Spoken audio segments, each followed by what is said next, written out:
Welcome to the Business Storyteller Podcast by Piktochart. This is a series of conversations with inspiring leaders and entrepreneurs to share their knowledge and experience in storytelling for their business. If you're curious to learn how the art of storytelling can make an impact on your business and brands, the Business Storyteller Podcast is for you.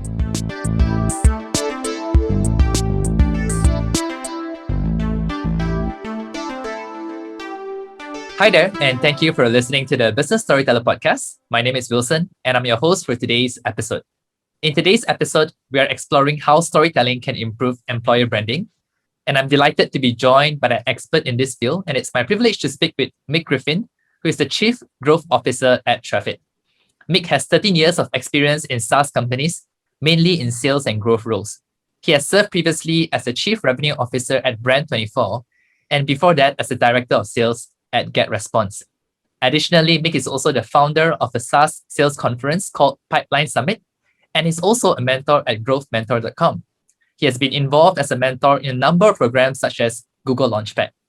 Hi, Mick. Welcome to the Business Storyteller Podcast today, and I'm so glad to have you with us. How are you doing? Hi, Wilson. Thank you so much. That was an amazing introduction. Thank you. It sounds like a lot. It makes me feel old, but no. Thank you. I'm really good. Thank you so much for having me. It's a real pleasure for me to be here. Yeah, I'm so glad to be able to have this time to speak with you. And before we go any further, I know I've introduced you briefly, but I'm sure our listeners would love to hear from you directly. So maybe you can tell us more about your career journey and how it led to your current role at Traffit right now. Yeah, sure. Absolutely. I'll try to keep it really short. So I've been working the last 13 years in SaaS. Actually, my long story is I used to play professional sports. So when I finished that, when I was around the age of 21, without a degree or so on, I kind of, the real obvious career path for me was to kind of get into sales.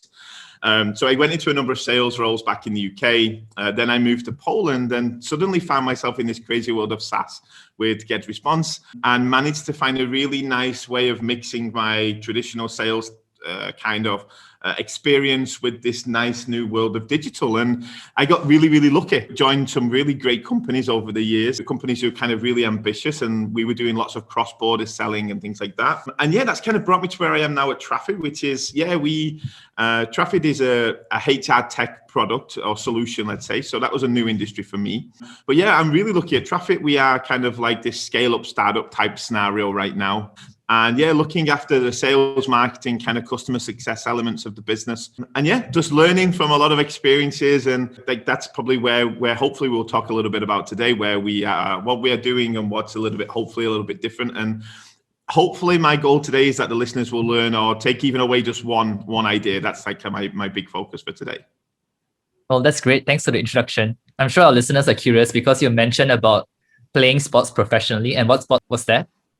Yeah, so I used to play rugby league actually back in the UK. So I was a rugby player a long time ago now. I'm 37. I started professionally when I was 17. But it's actually ironic, and not to go too much on a tangent, but ironic. I actually take a lot of the things that I'm doing today in like sales and marketing and SaaS, I took even from that period of my career from being a sportsman. So learning to be as a team, those kind of things, a little bit of some leadership tactics, but also just feeling responsible. And I think that, sport, I'm very lucky that I know a lot of ex-sportsmen who have managed to migrate into technology companies, and they say the same. So it's a really unique kind of experience and skill set, but it actually kind of complemented and got me where I am today. So yeah, it's been an interesting journey.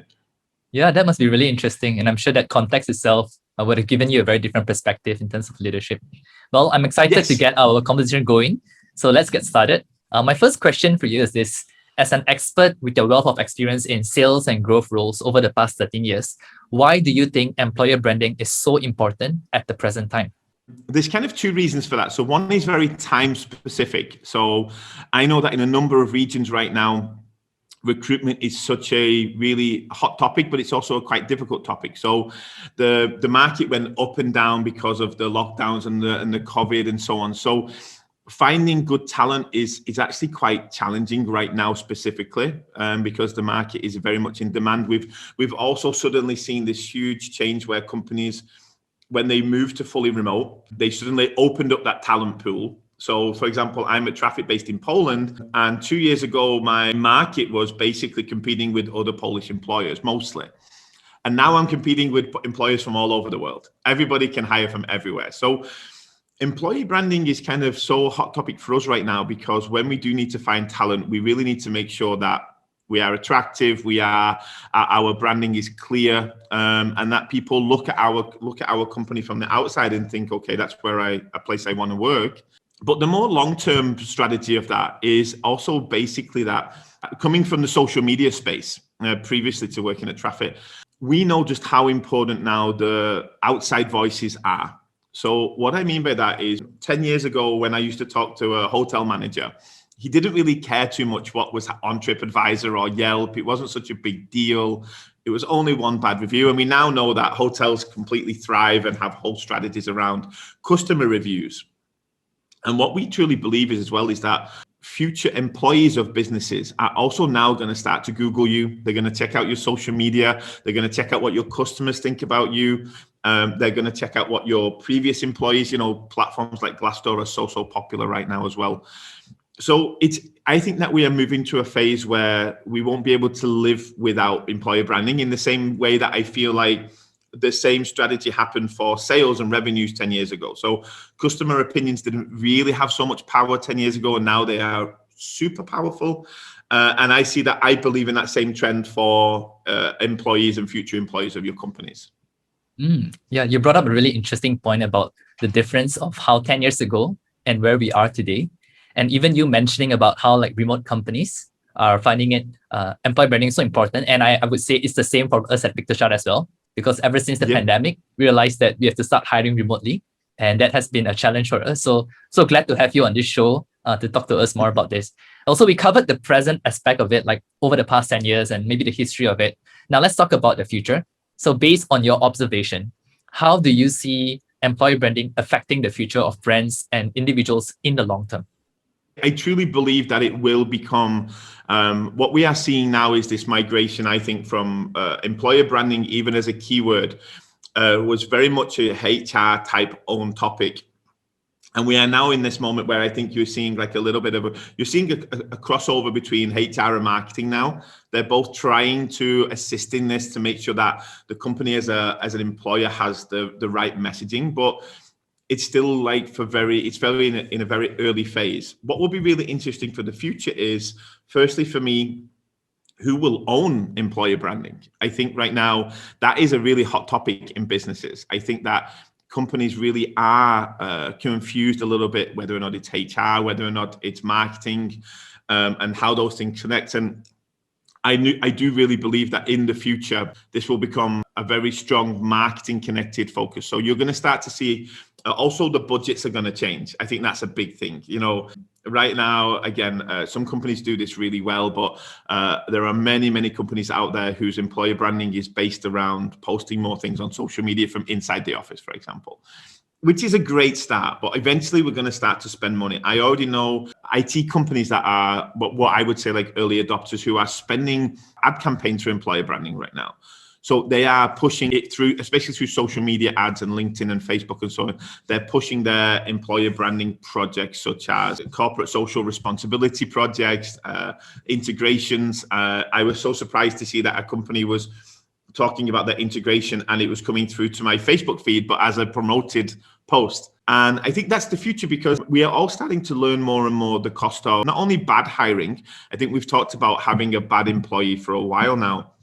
But what a lot of companies haven't really focused a lot on yet is the cost of not being able to hire at all.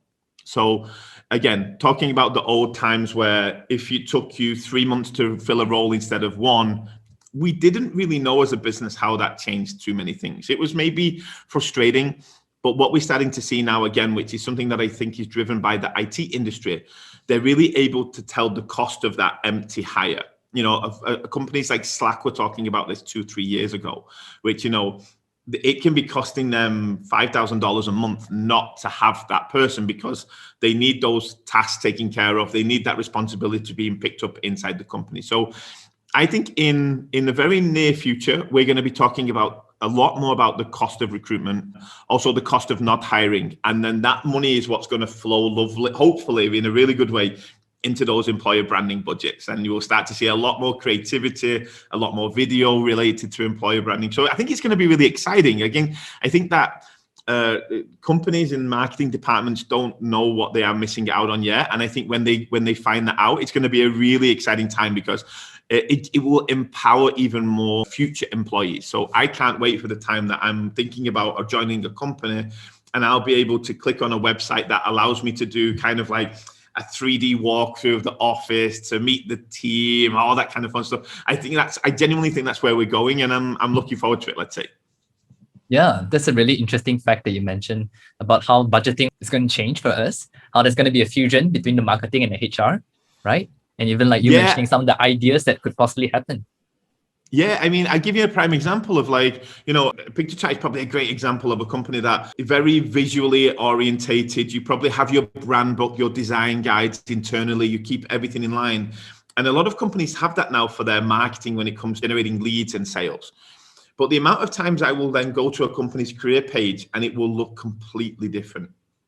They are not, because those style guides, those fonts, those brand colors, they are not aligned, because the HR team either haven't decided to pass that over or collaborate with the design team, or they've been told the design team doesn't have time. This happens so often. We're still in this world where HR is rather lowly down the list of priorities in a lot of companies. And I think it's going to change. I think it's going to change. And I think, the look and feel of a career page will have to be the same, just as if someone was going to buy your product. Yeah, really interesting point, because I think when you mentioned that, I'm just recalling like employer branding is an extension of a brand's like own branding as well.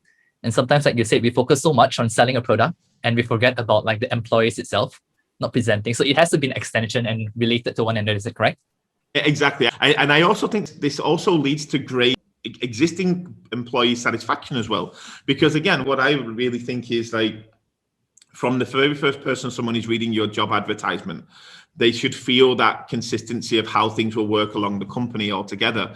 And you might have had this, where I've seen people where they've had an experience during the recruitment process and with the HR team, and then they start on day one and they're already seeing things that they didn't expect. So suddenly the culture is different here, the things that they're working on is different. And just like with a customer, when a customer goes from being a lead to a customer, we try to make that transition as smooth as possible. The worst thing we had is, 20 years ago, salespeople saying, we can do everything, everything's going to be great. And then they buy the product and then the salesperson's like, oh, it's not my problem anymore. This is where I think I'm excited, because my experience was always sales and marketing.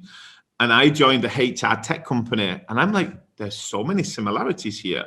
The way we treat customers is the way we should treat employees. The way we attract candidates is the way we should attract leads. And so I'm just surprised that I always say that like HR feels like sales with a delay, 10 years, 5 years, however we determine it. But ultimately, I expect those things to catch up and it's going to be like, in sync, let's say. Yeah, I really agree with your valid points over there. And I'm sure I'm speaking the right person, because you have experience in marketing and sales and now in HR. And in fact, when we were talking about Traffit, you were letting me know about like one of the biggest employer branding campaigns for Traffit is something called Traffit Pathways, right? So that is a transparent sharing of internal processes of the company, and that's made available to the public, from salary to career promotion path and the skill score. So perhaps you can share with us more about that, like why is Traffit Paths important and what is it all about? Yeah. Absolutely. Again, I will be careful because it's one of those topics that I can talk for hours and hours. I get quite excited about this one. But so Traffit Pathway is this kind of hyper transparency type platform for people who don't know about it. And what we did at Traffit is we decided to share all of our internal processes externally. Because we are a HR tech company, the first thing I want to do is be the best possible HR provider also we can possibly be. If we are trying to convince our future customers, like, you should use Traffit, we are a source of knowledge, we can teach you. We also have to practice what we preach. So we had to sit down, and the very first was, how could we be the best possible employer we can be ourselves? So the same way, again, with Piktochart, I imagine that you guys really focus on design. You have a beautiful website. So it's believable that I'm going to trust you. So that's where it kind of came from. And again, I think a lot of businesses are probably nodding their head going, yeah, we do that. But it's also surprising how many businesses don't use their own products or don't follow their own practices. So we did that. And then Then it started to turn into a little bit more of a kind of complex thought process. And one of the other things we wanted to have at Traffit was, we don't plan to hire 200, 300 people. We always had this kind of idea of, every time we want to grow twice the amount of customers, we shouldn't have to grow twice the amount of people. How about we think about a solution where we help our existing people just get better?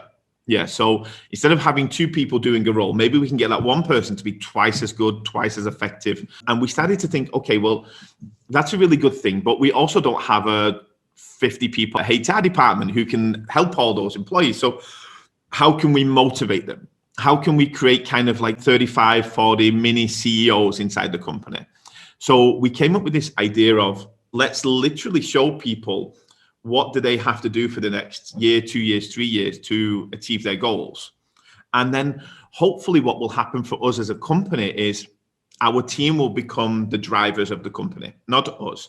We didn't want this top-down mentality where me as a manager says to my team, okay, if you do more, I'll give you a pay rise, or I want you to work harder, or here is our idea. I thought, okay, is there a structure and a strategy we can create where our team will come to us and say, Mick, I need more responsibility from you so I can grow in the company? And this is where it evolved. And it started off internally, of course, and we started to build this. And then the second phase of that was, we also realized that we wanted to make things as transparent as possible, firstly, internally. Also because, again, if we've got 35 people and we expect those 35 people to be kind of like a rocket ship, let's say, they all need to be pulling in the same direction. So they all need to feel that they are driving towards the same goals. And one thing that I knew historically from working in other companies was like, you know, looking at the person next to you doing the same job, wondering like, I wonder how much they earn. I wonder what their goal is. When they came and said, oh, I just got a promotion, wondering why did they get that? You know, and what we needed to do is create an environment and a mentality where I know what the person next to me is trying to achieve. I know what their goal is. I know their current setup. And that ultimately, when they come to me and say, oh, Mick, guess what? I just got a promotion. I'll be able to be like, awesome. I will know that no way in any way affects me as my own professional, because I've got my goal. I know my pathway. And if I want to check what that person did to get to that next stage, I can go look. I can go read through it. Oh, wow, they achieved this. I can see it.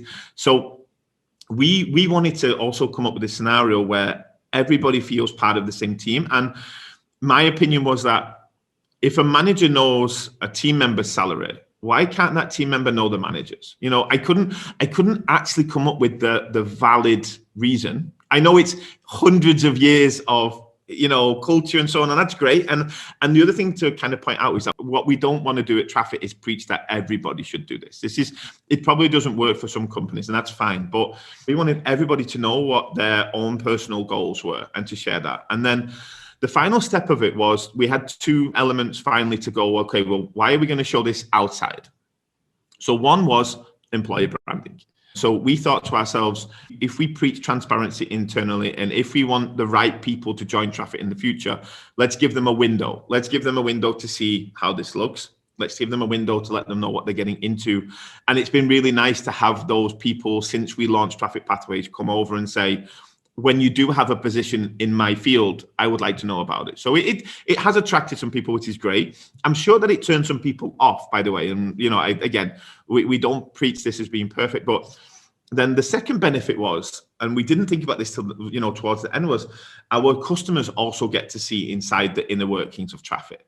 So our customers get to see how many people are working, what are the pay scales, you know, how we are developing, how we are growing. And we hope that that transparency will also allow them to build trust in us.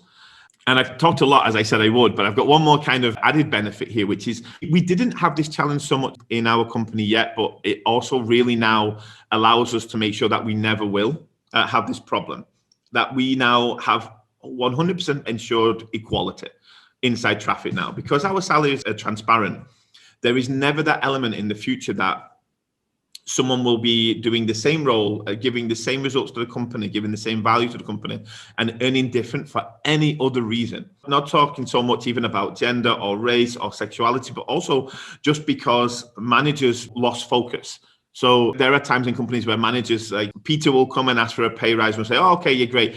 And managers don't automatically sometimes think, oh, what about the other 3 people doing the exact same thing? Because they are busy. So it's not always done as like bias, but sometimes it's just done out of being distracted. But yeah, they're kind of like the fundamentals behind it. Yeah. In fact, my next question was how Traffit pathways have benefited the employee branding of your company. And I think you've answered that so well. I really appreciated how you all actually embodied transparency and what it meant for you all. And also, I appreciate the fact that you mentioned that you don't preach this as it's something that's applicable for every single company out there, right? It's really depending on your industry and the type of organization that you're running. So I think you all embodied it well. And I can think of a few companies who are also doing very similar thing. And I think it's a very radical step, but one that I would applaud and say, well done. Thank you. I mean, yeah, we definitely didn't invent this. And we took a lot of inspiration from Buffer, for example, a great company out there. What was great for us is that we had a couple of companies come to us since and say, Mick, we like what you did at Traffit Pathways, but what they said is, and the wording is very specific, we're going to create probably our own version of that. And I was like, that's awesome. That's exactly right. Take the bits that work, throw away the bits that don't, change it, because it's not a template that we would just post online and you could apply. So yeah, we are excited about it. We are learning. It took a lot of time to generate as well. I was also explaining to people who asked me questions about it. It took us, I think, 5 months to build internally. Like, it wasn't a quick fix, like, okay, let's just share the transparency, let's just go for it. We had to do a lot of structure because we also understood that there's a lot of risk of getting it wrong. So if we'd have rushed it, or we got the pathways wrong, or we didn't match up the salaries correctly, or our salaries were, let's say, drastically under a market value or something like that. So we actually really had to take our time and focus, and it was worth it, but it was a lot of time. It was a lot of time, a lot of energy, but yeah, so far it feels really good. Well done. And thank you for inspiring so many other companies out there as well in considering to do this. Well, in relation to that, and since we are talking about storytelling on this podcast, I wanted to know and pick your brains on how can storytelling be tied to employer branding? I feel like I'm quite lucky, or maybe it's not the right approach, but I instantly, when I look at that, I think, well, how are we doing this for customers?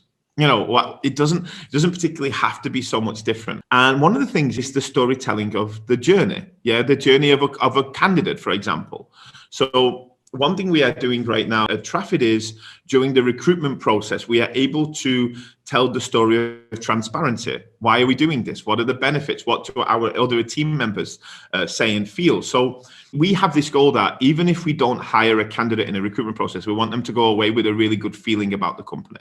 And it seems that this out of the ordinary approach, let's say, this uniqueness, is helping build that work, that people are coming back and saying, please let me know in the future if you reconsider me, and so on. So for me, I think first is the story of candidates. Feel free to make them into real life stories. So when we complete a recruitment process at Traffit, we turn that actually into like a social media story. We will post this.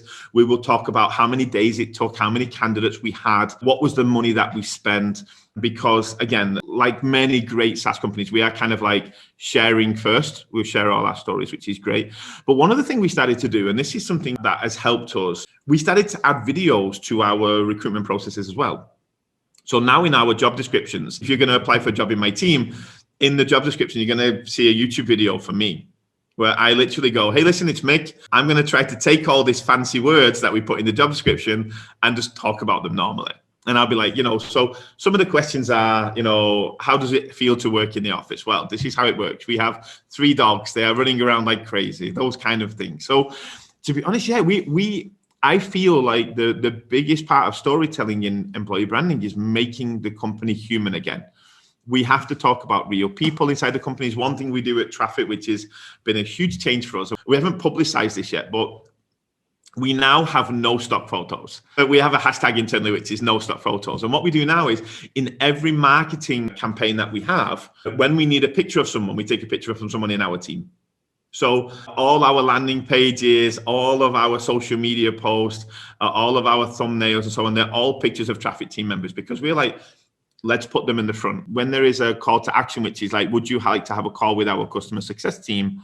Let's put a picture of them there so that you instantly feel like, oh, I'm going to be talking to that person. That's awesome. So I think a lot of it is just putting your employees at the front of your company and trying to give your company a real face, a real voice. I think that's where our storytelling is coming in. I love the idea of no stock photo. Perhaps something that we could think about as well. It's so ironic because it's not that I think stock photos are not valuable. I think it was a great move. But the ironic thing for me was that once everybody starts doing something, it becomes unnormal. Yeah, it becomes like when I started to see the same stock photo on 3 different websites, I was a little bit like, oh my God, right, okay, we have a problem a little bit. Like, so what we wanted to do is, again, this is nothing new. As a SaaS company, we thought to ourselves, how do we make ourselves different and unique? You know, nobody can take a picture from someone from my team and put it on their website. So therefore, I now know without question that this is unique and that kind of thing. But the underlying benefit is our team are now, I think they're a little bit more proud. You know, we are really showcasing everybody and we're like, wow, like you are going on our homepage today. Like that's how much we are like happy about you being part of our team. And it also generates a little bit more of this like proudness, this kind of rocket ship mentality, like, wow, like it's not just the talk, like we're really going with it. So yeah, it's been good and we will keep trying to make it better, of course. But yeah, we like to put our team members at the front. And again, it's been inspired by other companies. It wasn't something we invented. I've seen some other SaaS companies do this really well already. I think it's so inspiring. And I was going to say, I'm sure your employees would be so proud to feel the sense of ownership that they have for the organization being part of the website. So I think it's humanizing the brand all over again. And that's also very helpful for employer branding. And I think it sets the tone for future candidates as well, you know, because again, I don't believe that everybody wants to work in that kind of culture. And that's really super okay for us. I would rather people find that out on the first day that they consider working at Traffit than their actual first day in Traffit where they go, oh my God, I don't like it here. I feel under pressure, like, et cetera, et cetera. So we try to get all the pros and cons about working here and being part of this company really early, really out there, really early, that kind of thing. So the same way that someone can come to me and say, and I've had it like, Mick, so your salaries in marketing are not the highest on the market. And I'm like, yeah, that's true. That's okay. That is exactly one of the parts of working at Traffit is that we are not the most wealthy company in the country. But let me tell you about the other benefits, or let me tell you about the other things. Just like in sales, it's all things that I learned from selling products, not telling clients that we do everything for everybody. We're the cheapest, the best, the fastest. Saying, well, hey, listen, like, you know, we are quite expensive, but this is what you are getting instead. So it's very similar culture, very similar approach to things now. And I'm very lucky because I've just got that from my experience. And I never knew it joining a tech company. Who would know that sales would actually help us in employer branding? But it seems to be very well aligned. Yeah, and I love that approach and really appreciate that you all are taking the steps to doing that. Well, you are a great storyteller in the sense of being marketing and sales and now also in employer branding. So if you could share some tips with us on how to do storytelling right, especially for employer branding, what would your top 3 tips be? The first one is to involve the team in those decisions. So what I mean by that is when you decide, okay, we are going to do a recruitment or we are going to start to create a career page, really involve as many team, at least interview people in your company, because one thing that you'll realize very early is your opinion as an individual of what your company's employer branding is, your values, it will be different as you start to venture into other departments. But our point of view, me being a very talkative sales marketing person, we have, I think probably 70% of our company is IT people.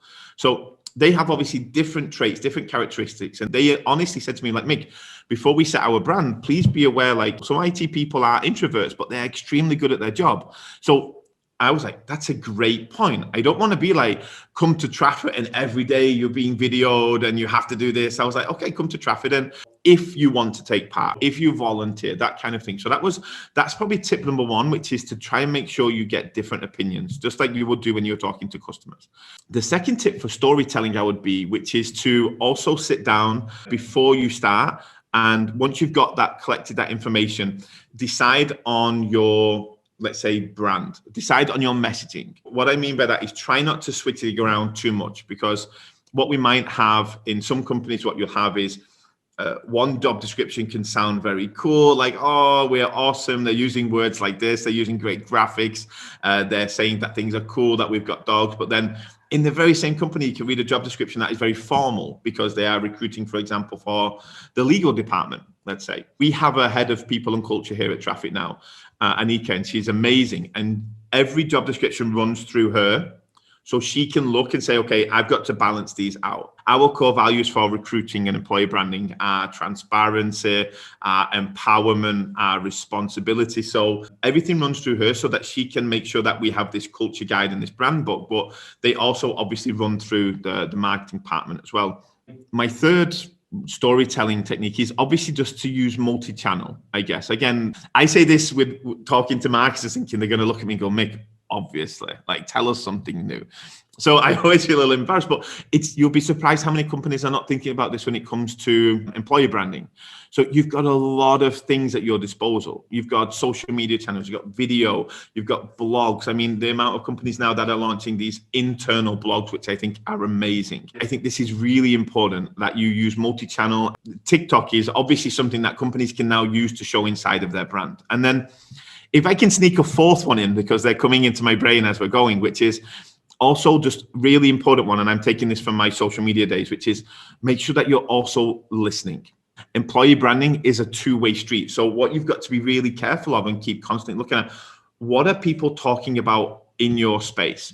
So first of all, are people talking about your business?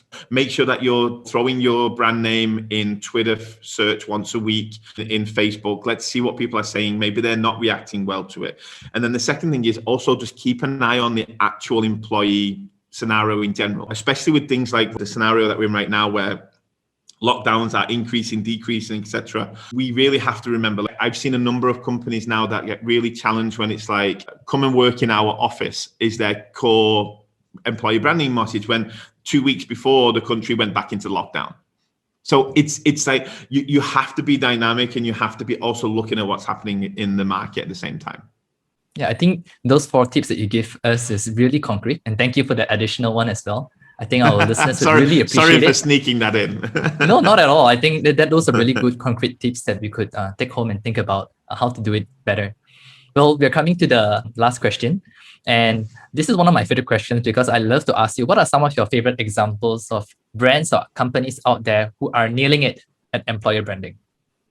This is such an interesting question. It's kind of hard because I'm sure there are companies out there that are doing amazing. They haven't crossed my path yet because if I'm not looking for a role, or they're not really hitting the mainstream. So I'm sure there are great companies, but 2 always come to mind for me, and they inspired me a lot. And one was obviously Buffer. I mean, we talk about Buffer a lot, but it really was for me the kind of blueprint of how to do this correctly. I mean, ironically, Buffer's level of transparency was so intense at some point, I didn't even realize this, that they used to have something called like open inbox, where you could literally look at everybody else's inbox as well and read all of their mails. And ironically, I was reading the story that I think 2 or 3 months ago, they finally stopped this, not because they didn't want to be transparent, but they realized that people were just so interested in what other people were working on. It was becoming almost like a little mini distraction. So I really appreciate Buffer. I think they're doing a great job. But then the second company that came to mind, which is gong.io, and they are a sales product. They did a lot of amazing work as a product lately. And I think they went to the stock exchange and they got great valuations. But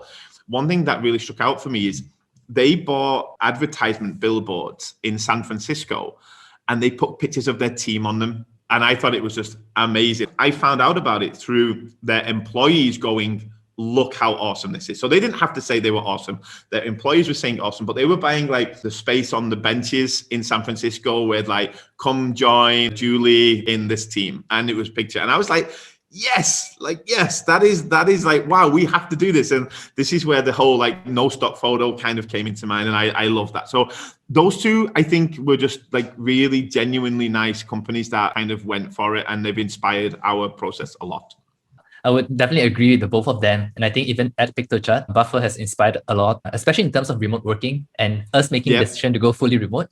Buffer was the one who set the path many years ago, and we just followed suit. You know, the CEO here at Traffit, Adrian, we were talking about Buffer for 3 months, about all how they do everything. And the last question, he was also like, and what do they do? Like, you know, he was already a brand advocate. He was already so bought into the brand that it wasn't about the product, it was about the culture. And then at the end, the second that we needed a social scheduling tool, it was obviously going to be Buffer. We didn't shop around. We didn't even care about the functionality. We were like, we just want to buy from those people. They are awesome. So yeah, it really worked out well. And we hope to have the same kind of impact, hopefully. Yeah, In fact, that was the same scenario for us as Piktochart Yeah. as well. We Yeah. were attracted to their kind of employer branding first, even before their product, and then we decided to get their product. So it seems like it's working. Yeah, I think that people like to buy from brands that they like. I think if you can like a brand, it's a really good first step. So yeah, let's see what the future holds. But I think that, I think Piktochart is probably a great example. I mean, I've met people at Piktochart that made me buy into the brand. It was the people. I think that you have a great marketing department. Another thing which is great about employer branding at Piktochart is that your marketing department really have the power to go out there and share knowledge, be on stage, speak at conferences, share their opinions. And I think that's another part of why there are people out there that will join companies like Piktochart just because you give them a stage, you give them a presence. I think it's a great thing. So I think that's another little tip that people can consider. Well, thank you for the nice compliment. And it's nice hearing it from someone who's an expert in that area as well, that we are doing well in this area. Well, thank you so much for sharing so many valuable and helpful insights with us today, Mick. I've really enjoyed learning so much more about storytelling and also how can we use that to improve employer branding in this episode. So thank you for sharing so many valuable lessons with us. Now, as a wrap up to this episode, I do this with every single guest. I would love to ask you some fun questions related to storytelling. And I think it's a great way for our listeners to learn about what really inspires you as a person. So are you ready for this? I think so. I'm prepared.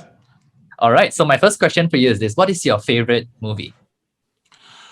So I would have to say that my favorite movie is, I'm going to go out there and I'm going to be Rocky 4. Wow. That's an impulse answer, but I'm going with Rocky 4 because it stuck with me for 20, 30 years and I still love this movie. So nice. All right. And now in the second question, also related to storytelling, what about your favorite book?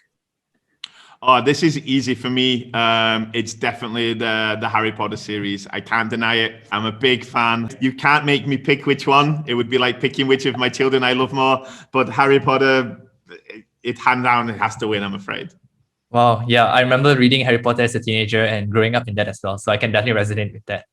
All right. The next one is a list of lightning questions I'm going to ask you. It's a this or that. So just give you two choices and you just choose one. All right. So you ready for this? All right. So if you get to choose between a theater or cinema, which would you go for? Cinema. Cinema. Okay. What about reading or writing? Reading. Now, in terms of social media, would it be Twitter or LinkedIn for you? LinkedIn. Okay. And in terms of streaming services, would it be Netflix or YouTube for you? That's a difficult one. Wow. Lately, I'm going with YouTube. I'm surprised at that one, but I'm going with YouTube. All right. Okay. And in terms of movies, would it be Lord of the Rings or Star Wars? Star Wars. Okay. Yeah. And finally, in terms of the type of movies, would it be action or documentaries for you? Oh, wow.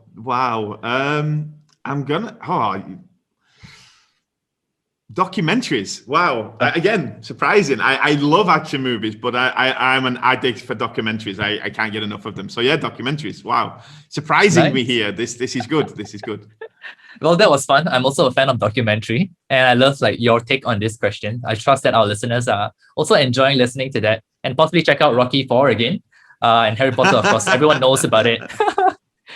Well, to our listeners who'd like to be staying connected with you, Mick, how can they best reach you? Yeah, so I'm super open to any questions. I also love when people listen to something I say and say, actually, I think that you might be wrong. I think it's great. I want to be challenged on these games.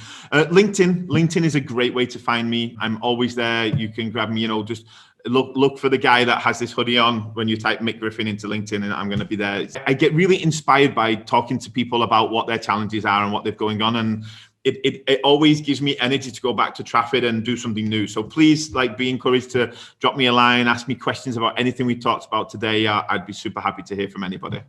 Thank you for your openness, Mick. And to our listeners, we will also be posting the LinkedIn link for Mick in the podcast episode notes. So you can reach him through that. So once again, thank you, Mick, for coming on this episode of the Business Storyteller Podcast. It's such a pleasure to speak with you. And until the next one, thank you. Perfect. It was a pleasure. Thanks so much for inviting me. We hope you find this episode valuable. And if you haven't already, be sure to check out Piktochart for more visual storytelling tips. Piktochart is an easy-to-use visual content maker with more than 500 templates for you to choose from, ranging from infographic, presentation, report, social media graphic, and more. join more than 8 million people who are already using Piktochart to craft amazing visual stories. That's all for today on the Business Storyteller Podcast, and we'll catch you at the next one.